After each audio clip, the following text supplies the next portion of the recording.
എല്ലാവർക്കും പുതിയൊരു വീഡിയോയിലേക്ക് സ്വാഗതം. ഇന്നത്തെ വീഡിയോയിൽ നമ്മൾ ഡിസ്കസ് ചെയ്യുന്നത് LBS അലോട്ട്മെന്റ് വഴി നടത്തപ്പെടുന്ന BSc നഴ്സിംഗ് കോഴ്സിലേക്ക് മെഡിക്കൽ കോളേജിൽ എത്രത്തോളം ഇൻഡെക്സ് മാർക്ക് മേടിച്ചിട്ടുള്ള കുട്ടികൾക്കാണ് കഴിഞ്ഞ വർഷം അഡ്മിഷൻ ലഭിച്ചിട്ടുള്ളത് എന്നുള്ള ഡീറ്റെയിൽസ് ആണ്. അപ്പോൾ ഇത് കഴിഞ്ഞ വർഷം 2021 വന്നിട്ടുണ്ടായിരുന്ന LBS അലോട്ട്മെന്റിനെ ബേസ് ചെയ്തിട്ടുള്ള വീഡിയോ ആണ്. ഏകദേശം ഈ ഒരു രീതിയിൽ തന്നെ ആയിരിക്കും നിങ്ങൾക്ക് അഡ്മിഷൻ പ്രൊസീജിയേഴ്സും അലോട്ട്മെൻറ്റ്സും ഒക്കെ കണ്ടക്ട് ചെയ്യുന്നത്. അപ്പോൾ നമുക്ക് കേരളത്തിൽ 7 മെഡിക്കൽ കോളേജിലാണ് BSc നഴ്സിംഗ് കോളേജ് കണ്ടക്ട് ചെയ്യുന്നത്. അപ്പോൾ ഓരോ കോളേജിലും എത്രത്തോളം മാർക്ക് മേടിച്ചിട്ടുള്ള കുട്ടികൾക്കാണ് കഴിഞ്ഞ വർഷം അഡ്മിഷൻ ലഭിച്ചിട്ടുള്ളത് എന്നുള്ള കാര്യങ്ങളാണ് നമ്മൾ ഇന്ന് വീഡിയോക്കകത്ത് നോക്കുന്നത്.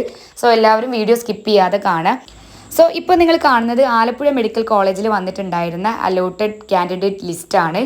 ഇതിനകത്ത് നിങ്ങൾക്ക് റാങ്ക് ലിസ്റ്റും അതേപോലെ അവർക്ക് കിട്ടിയിട്ടുള്ള ഇൻഡെക്സ് മാർക്കും എത്രാമത്തെ അലോട്ട്മെൻറ്റിലാണ് അവർക്ക് കിട്ടിയിട്ടുള്ളത് ഇങ്ങനെയുള്ള എല്ലാ ഡീറ്റെയിൽസും ഇതിനകത്ത് കാണാൻ സാധിക്കും. അപ്പോൾ കഴിഞ്ഞ വർഷവും അതിൻ്റെ പ്രീവിയസ് ഇയറിലൊക്കെ മെഡിക്കൽ കോളേജിൽ കിട്ടണമെന്നുണ്ടെങ്കിൽ നിങ്ങൾക്ക് 400 ഇൻഡെക്സ് മാർക്കുള്ള കുട്ടികൾക്കാണ് അലോട്ട്മെൻറ്റ് ലഭിച്ചിട്ടുള്ളത്. അത് നിങ്ങൾക്ക് ഇവിടെ ഈ ഒരു അലോട്ടഡ് കാൻഡിഡേറ്റ് ലിസ്റ്റിൽ നോക്കിക്കഴിഞ്ഞാൽ തന്നെ നിങ്ങൾക്ക് കാണാൻ സാധിക്കും.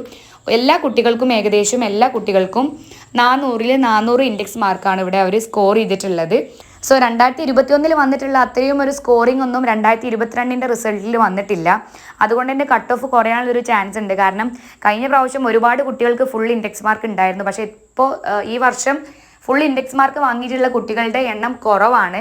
അതുകൊണ്ട് തന്നെ കട്ട് ഓഫ് കുറയാനുള്ളൊരു ചെറിയൊരു സാധ്യതയുണ്ട്. ഇത് നമ്മൾ നോക്കൂ, നിങ്ങൾ ഇതിൽ ഓരോ കുട്ടികൾക്കും ഫുൾ ഇൻഡെക്സ് മാർക്കാണ്. ഇതിൽ കുറച്ച് കുട്ടികൾക്ക് മാത്രമാണ് 399 അതേപോലെ 350 ഒക്കെ മുകളിൽ 2-3 കുട്ടികൾക്കാണ് അവിടെ അഡ്മിഷൻ ലഭിച്ചിട്ടുള്ളത്. ഇപ്പോൾ നിങ്ങൾ കാണുന്നത് കണ്ണൂർ മെഡിക്കൽ കോളേജിൽ വന്നിട്ടുള്ള കാൻഡിഡേറ്റ് ലിസ്റ്റാണ്. ഇതിനകത്തും നിങ്ങൾക്ക് ഇതിൽ കാണാൻ സാധിക്കും ഏകദേശം 400 ഫുൾ ഇൻഡെക്സ് മാർക്ക് വാങ്ങിയിട്ടുള്ള കുട്ടികൾക്കാണ് ഫസ്റ്റ്, സെക്കൻഡ്, തേർഡ് അലോട്ട്മെൻറ്റിലും അതേപോലെ 7th, 6th അലോട്ട്മെൻറ്റിലൊക്കെ അലോട്ട്മെൻറ്റ് ലഭിച്ചിട്ടുള്ളത്. ഫിസിക്കലി ഡിസേബിൾഡ് ആയിട്ടുള്ള കാൻഡിഡേറ്റ്സിനും നമുക്ക് LBSൽ അപ്ലൈ ചെയ്യാം. അങ്ങനെയുള്ള കുട്ടികൾക്കൊക്കെ ചിലപ്പോൾ കൺസെഷൻ ഇതേപോലെ കുറഞ്ഞ മാർക്കുള്ള കുട്ടികൾക്കും അലോട്ട്മെൻറ്റ്സ് ലഭിക്കാനുള്ളൊരു സാധ്യത ഉണ്ട്. പക്ഷേ അതൊരു സ്പെഷ്യൽ റിസർവേഷൻ ആണ്. ഫിസിക്കൽ ഡിസേബിൾഡ് ആയിട്ടുള്ള കാൻഡിഡേറ്റ്സിന് ഒരു കോളേജിൽ ഒരു സീറ്റ് അങ്ങനെയൊക്കെയാണ് റിസർവേഷൻ ഉള്ളത്. അപ്പോൾ ഇതിൽ അടുത്ത മെഡിക്കൽ കോളേജിൽ വരുന്ന ലിസ്റ്റാണ് ഇതിനകത്തും സെയിം പാറ്റേൺ തന്നെയാണ്. സെയിം ഫുൾ ഇൻഡെക്സ് മാർക്കുള്ള കുട്ടികൾക്ക് തന്നെയാണ് കൂടുതലും ഇതിൽ ലഭിച്ചിട്ടുള്ളത്. ഇതിൽ നിങ്ങൾക്ക് നോക്കിക്കഴിഞ്ഞാൽ ഈ കുട്ടികൾക്കൊക്കെ ഫുൾ ഇൻഡെക്സ് സ്കോറാണ്. ഇനി നമ്മൾ അടുത്തൊരു കോളേജ് എടുക്കാം. അടുത്ത മെഡിക്കൽ കോളേജ് എന്ന് പറയുന്നത് കോഴിക്കോട് മെഡിക്കൽ കോളേജാണ്. അപ്പോൾ കോഴിക്കോട് മെഡിക്കൽ കോളേജിലും ഏകദേശം ഫുൾ ഇൻഡെക്സ് സ്കോർ തന്നെയാണ്. അവിടെയും ഫസ്റ്റ്, സെക്കൻഡ്, തേർഡ് അലോട്ട്മെൻറ്റിലൊക്കെ ഫുൾ ഇൻഡെക്സ് മാർക്ക് വാങ്ങിയിട്ടുള്ള കുട്ടികൾക്ക് തന്നെയാണ് അലോട്ട്മെൻറ്റ് ലഭിച്ചിട്ടുള്ളത്. പിന്നെ താഴേക്ക് വരുമ്പോൾ നമുക്ക് നോക്കാം, അവിടെ ഫിസിക്കലി ഡിസേബിൾഡ് PD എന്ന് കൊടുത്തിട്ടുള്ളത് ഫിസിക്കലി ഡിസേബിൾഡ് ആയിട്ടുള്ള കാൻഡിഡേറ്റ്സ് 392, 319 അങ്ങനെയൊക്കെയുള്ള ഇൻഡെക്സ് സ്കോറിലൊക്കെ വന്നിട്ടുള്ള കുട്ടികൾക്ക് ലഭിച്ചിട്ടുണ്ട്. പക്ഷെ അത് സ്പെഷ്യൽ റിസർവേഷൻ ആണെന്നുള്ളത് നിങ്ങൾ ചിന്തിക്കണം. ഇനി അടുത്തത് കോട്ടയം മെഡിക്കൽ കോളേജിൽ വന്നിട്ടുള്ളതും ഏകദേശം ഇതേപോലെ തന്നെ സ്റ്റേറ്റ് മെറിറ്റിൽ വന്നിട്ടുള്ള കുട്ടികൾക്കും OBC കാറ്റഗറിയിൽ വന്നിട്ടുള്ള കുട്ടികൾക്കും ഒക്കെ കണ്ടോ, ഇതിൽ ഫുൾ ഇൻഡെക്സ് സ്കോർ തന്നെയാണ് അവർ മേടിച്ചിട്ടുള്ളത്.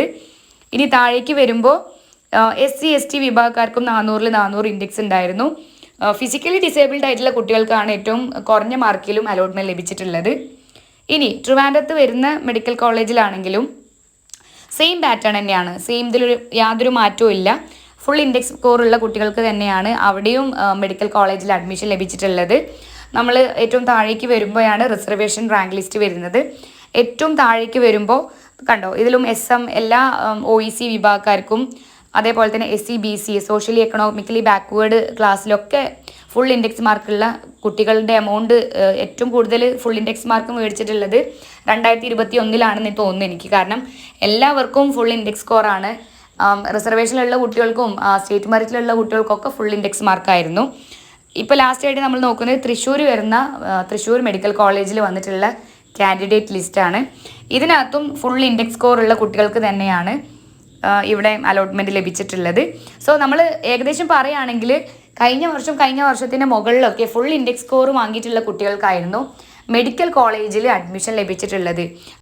ഇതിപ്പോൾ നമ്മൾ മെഡിക്കൽ കോളേജിൽ വന്നിട്ടുള്ള നഴ്സിംഗ് അഡ്മിഷൻ കാൻഡിഡേറ്റ് ലിസ്റ്റ് മാത്രമാണ് നമ്മൾ നോക്കിയിട്ടുള്ളത്. ഇതേപോലെ തന്നെയാണ് സെൽഫ് ഫിനാൻസിങ് കോളേജിലും ഏകദേശം 350 ഒക്കെ മുകളിൽ ഇൻഡെക്സ് ഉള്ള കുട്ടികൾക്കായിരുന്നു കഴിഞ്ഞ വർഷം ഇതേപോലെ തന്നെ അലോട്ട്മെൻറ്റ്സിലൊക്കെ ലഭിച്ചിട്ടുണ്ടായിരുന്നത്. അപ്പോൾ ഈ വർഷം എനിക്ക് തോന്നുന്നു പൊതുവെ എല്ലാവർക്കും റിസൾട്ട് പെർസെൻറ്റേജും അതേപോലെ തന്നെ ഇൻഡെക്സ് സ്കോറൊക്കെ കുറവാണ്. പക്ഷേ ഒരു കോമ്പറ്റീഷൻ എന്ന് പറയുന്നത് കഴിഞ്ഞ വർഷം വരുന്ന കുട്ടികളോടായിരിക്കും കോമ്പറ്റീഷൻ വരുന്നത്. അപ്പോൾ എത്രത്തോളം കഴിഞ്ഞ വർഷമൊക്കെ അലോട്ട്മെൻറ്റ്സിൽ കിട്ടാതെ വന്നിട്ടുള്ള കുട്ടികൾ ഈ വർഷം അപ്ലൈ ചെയ്യുമെന്നുള്ളതും നമുക്കറിയില്ല. എത്ര കുട്ടികൾ ഈ വർഷം അപ്ലൈ ചെയ്യുമെന്നൊന്നും അറിയില്ല. അപ്പോൾ ഏകദേശം മാർക്ക് വെച്ചിട്ടാണെങ്കിൽ ഇൻഡെക്സ് സ്കോർ കുറവുള്ള കുട്ടികൾക്കും കിട്ടാനുള്ളൊരു സാധ്യതയുണ്ട്. സോ ഇതേപോലെ തന്നെ ഓരോ കോളേജിലും എത്രത്തോളം കുട്ടികൾക്കാണ് അഡ്മിഷൻ കഴിഞ്ഞ വർഷം ലഭിച്ചിട്ടുള്ളത് എന്നുള്ള കാര്യങ്ങളൊക്കെ നമ്മൾ ഡിസ്കസ് ചെയ്യുന്നതാണ്. സോ ഇന്ന് നമ്മൾ മെഡിക്കൽ കോളേജിൽ BSc നഴ്സിംഗിൻ്റെ അഡ്മിഷൻ എങ്ങനെയായിരുന്നു കഴിഞ്ഞ വർഷം എന്നാണ് നോക്കിയത്. ഇനി പ്രൈവറ്റ് കോളേജിൽ എങ്ങനെയാണെന്നുള്ളത് മറ്റൊരു വീഡിയോയിൽ നമ്മൾ അപ്ഡേറ്റ് ചെയ്യുന്നതാണ്. എന്തെങ്കിലും സംശയങ്ങളുണ്ടെങ്കിൽ കമൻറ്റ് സെക്ഷനിൽ കമൻറ്റ് ചെയ്യാം. മറ്റൊരു വീഡിയോ ആയിട്ട് വീണ്ടും കാണാം. അതുവരേക്കും ടേക്ക് കെയർ.